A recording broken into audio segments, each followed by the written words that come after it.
Hello மக்களே, welcome back to my YouTube channel Apple Monk. எல்லாரும் எப்படி இருக்கீங்க? வாங்க இன்னைக்கு டாபிக் உள்ள போகலாம். ஒரு சோஷியல் அவேர்னஸ்க்கான வீடியோ ஸ்கிப் பண்ணாமல் முழுசாக பாருங்க. சம்மர் சீசன் வர்றதுனால எல்லாரும் ஃப்ரெஷ் ஜூஸ் குடிக்கணும்னு ஆசைப்படுவோம், வீட்லேயும் குடிப்போம். நன்னாரி சர்பத். ஆனால் பாரம்பரிய முறையில் இப்போ நம்ம யாரும் நன்னாரி சர்பத் குடிக்கிறது இல்லைங்க. நன்னாரி வேற மண்பானையில் கொதிக்க வச்சு அதில் தான் நம்ம அந்த சர்பத்தில் இருக்க ஜூஸை குடிப்போம். ஆனால் இப்போ பார்த்தீங்கன்னா ஃபுல்லாக சக்கரை தண்ணி, ஆர்ஓ வாட்டரு, அப்புறம் ப்ரிசர்வ்டு என்சைம்ஸு, கெமிக்கல்ஸு இதெல்லாம் தான் போட்டு விற்கிறாங்க.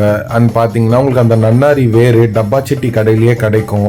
நீங்கள் 180 ருபீஸ் கொடுத்து இந்த கெமிக்கல் பேஸ்டு பாட்டிலை வாங்கி கன்சியூம் பண்ணி உடம்போ கெடுத்துக்கிறதுக்கு நீங்கள் வீட்லேயே செஞ்சு குடிக்கலாம். கொஞ்சம் நீங்கள் இனிஷியேட்டிவ் எடுத்தாலே போதும்.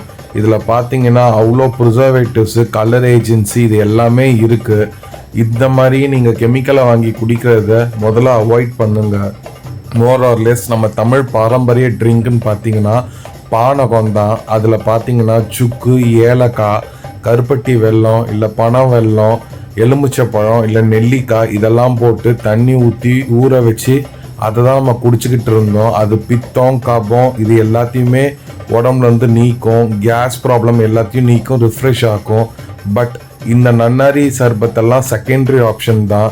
அண்ட் இன்னொரு ஒரு முக்கியமான விஷயம், இந்த மாதிரி காஸ்ட் நேம் எல்லாம் மென்ஷன் பண்ணி பிராண்டிங் பண்ணி விற்கிறத கொஞ்சம் கவர்மெண்ட் ஏதாவது இனிஷியேட்டிவ் எடுத்து கண்ட்ரோல் பண்ணால் பெட்டராக இருக்கும். இந்த மாதிரி காஸ்ட், இந்த ஒயிட் கிராஸு இதெல்லாம் இண்டிகேட் பண்ணி விற்றாதான் ப்ராடக்ட் விற்கணும்னு அவசியம் கிடையாது. நம்ம ப்ராடக்ட் குவாலிட்டியாக இருந்தாலே மக்கள் தானாக தேடி வந்து வாங்குவாங்க.